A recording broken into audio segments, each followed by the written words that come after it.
அதிமுக ஆட்சி மீண்டும் மலர வேண்டும் என மக்கள் ஆவலுடன் காத்திருப்பதாக தெரிவித்த வேலூர் மக்களவை தொகுதி அதிமுக வேட்பாளர் மருத்துவர் பசுபதி மக்களையும் இரட்டை இலையையும் நம்பி தேர்தலில் களம் காணுவதாக கூறினார். தேர்தல் பரப்புரைக்கு மத்தியில் எமது செய்தியாளர் காண்டிபனுக்கு அவர் அளித்த நேர்காணலை தற்போது பார்க்கலாம். சார் வணக்கம். வேலூர் நாடாளுமன்ற தொகுதியில் தீவிரமாக பிரச்சாரம் பண்ணிக்கிட்டு இருக்கீங்க. மக்களோட ரெஸ்பான்ஸ் எல்லாம் எப்படி இருக்குங்க சார்? மக்களுடைய ரெஸ்பான்ஸ் ரொம்ப நல்லா இருக்கு சார். செல்லும் இடங்கள் எல்லாம் அனைத்து இந்திய அண்ணா திராவிட முன்னேற்ற கழகத்திற்கு நல்ல ரெஸ்பான்ஸ் இருக்கு. மக்கள் எழுச்சியா இருக்கிறாங்க.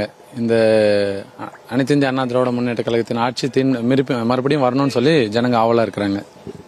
இப்போ ஒரு அரசு மருத்துவராக இருந்தீங்க, திடீர்னு பார்த்தீங்கன்னா அரசு மருத்துவருடைய பணியை விட்டுட்டு இந்த அரசியல் களத்தில் குதிக்க வேண்டிய காரணம் என்ன சார்? காரணம் என்னன்னு பார்த்தீங்கன்னா, இதை நம்ம விபத்துன்னெல்லாம் சொல்ல முடியாது. இது என்னுடைய ஆள் மனதின் வேட்கைன்னு தான் சொல்லணும். ரொம்ப நாள் ஆசைப்பட்ட ஒரு விஷயம் இப்போ நடந்திருக்குது. நான் நீண்ட நாளாக அரசு மருத்துவர் இருந்தாலும் களப்பணி நிறைய செஞ்சிருக்கிறேன். அந்த பொது சுகாதாரத்துறையில் நான் நிறைய 14 ஆண்டு காலமாக நான் பணிபுரிந்திருக்கிறேன்.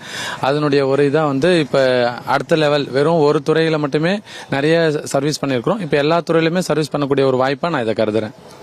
இப்போ வேலூர் தொகுதியுடைய முக்கியமான பிரச்சனைகள் என்ன இருக்கு? நீங்க நாடாளுமன்றத்தில் தேர்வு செய்யப்பட்டா இந்த மக்களுக்கு என்னெல்லாம் செய்ய போறீங்க சார்? பார்த்தீங்கன்னா வேலூர் நாடாளுமன்றத்தில் 6 சட்டமன்ற தொகுதிகள் இருக்கு. அதில் ஒவ்வொரு தொகுதியிலையும் ஒவ்வொரு பிரச்சனை இருக்கும். உதாரணத்துக்கு பார்த்தீங்கன்னா இப்போ வாணியம்படியில் ஒரு நியூட்டன் மேம்பாலம் இருக்கும். அது ரொம்ப நாளாக கிடப்பில் போடப்பட்டது. ஒவ்வொருத்தரும் ஆட்சிக்கு வரும்போதெல்லாம் அதை கேட்பாங்க.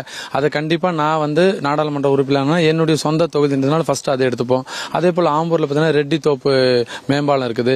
ஒவ்வொரு தொகுதிக்குமே ஒவ்வொரு பிரச்சனைகள் இருக்கும். இதெல்லாம் அந்தந்த பகுதியில் இருக்கிற முன்னாள் சட்டமன்ற உறுப்பினர்கள், இந்நாள் சட்டமன்ற உறுப்பினர்கள், கழக முன்னோடிகள் அவங்களோட உட்காந்து பேசி இந்தந்த தொகுதியில் என்னென்ன பிரச்சனை இருக்குதுன்னு சொல்லி கலந்து பேசி அதுக்கு நம்ம பிரியாரிட்டி கொடுத்து அதை கண்டிப்பா நடவடிக்கை எடுத்து அதை நாடாளுமன்றத்தில் பேசி அதை செஞ்சு கொடுக்கலாம். இப்போ நீங்க பாத்தீங்கன்னா இப்போ ஒவ்வொரு முறை பிரச்சாரத்தை பார்த்துட்டு வந்துட்டு இருக்கோம். அந்த பிரச்சாரத்தில் பாத்தீங்கன்னா வாணியம்படி சொந்த ஒரு சின்ன கிராமம், நான் ஒரு ஏழையோட குடும்பத்திலிருந்து வந்திருக்கேன், உங்க ஊர் பக்கத்தூருக்காரனுக்கு நீங்க ஓட்டு போடுன்னு கேட்குறீங்க.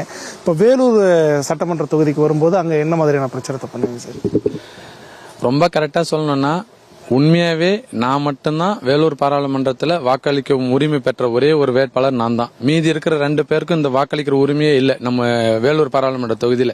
அது எனக்கு பக்கத்தூர்ன்றதுனால நான் என்னுடைய பக்கத்தூர்னு சொல்றேன். வேலூர்ல போனா இந்த தொகுதியை சார்ந்தவன்னு சொல்லுவேன்.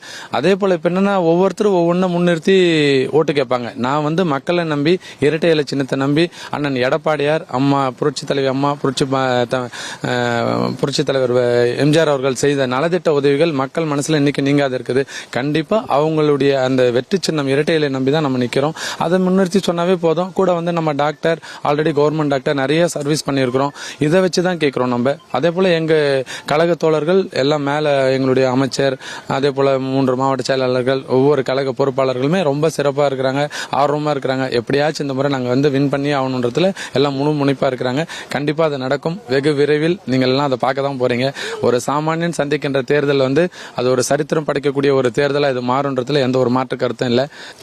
நன்றி சார். அதாவது தேர்தல் பிரச்சாரத்த நேரத்தில் எங்களுக்கு நேரத்தை ஒதுக்கி பேட்டி அளித்ததுக்கு நன்றி. செய்திகளை உடனுக்குடனும் துல்லியமாகவும் தெரிந்து கொள்ள சப்ஸ்கிரைப் பண்ணுங்க.